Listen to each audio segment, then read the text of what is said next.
Coach Valerio Baldovin, si sapeva, era una partita proibitiva, terzo set però Padova molto bene, forse se avesse giocato il terzo set così anche nei primi due sarebbe stata forse una gara diversa.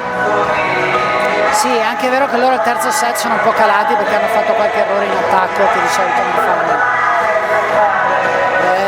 Che dire, è una partita dove non siamo riusciti a prendere bene il ritmo da subito, forse anche un po' troppo di nervosismo in certe situazioni da parte nostra, però in generale insomma non c'è molto da recriminare, sono stati bravi loro a batterci e va dato credito a loro.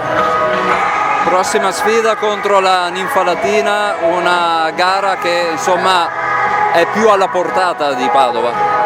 Sì, però torno a ripetere quello che dico sempre, tutto gira attorno alla nostra prestazione. Sì, è una partita dove noi assolutamente vorremmo cercare di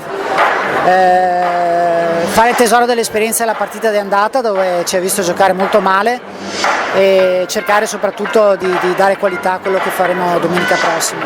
Grazie, in bocca al lupo. Grazie. Enrico Diamantini, una partita che si sapeva sarebbe stata dura contro Modena, però Padova ha avuto il pregio di provarci.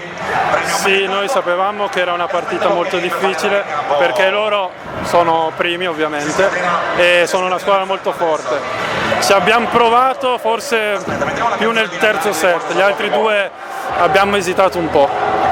Terzo set comunque Padova ha dimostrato anche di esserci sia in fase difensiva sia in fase di muro, insomma a volte basta ritrovare un attimo di concentrazione per dare insomma, preoccupazione anche alla prima in classifica.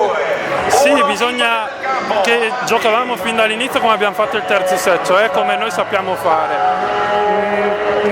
Facendo così ci aiuta e riusciamo a difendere, a prendere più palloni e quindi riusciamo a esprimere il nostro gioco. Però con loro sono una squadra forte, difficile e siamo riusciti soltanto nel terzo set a fare questo.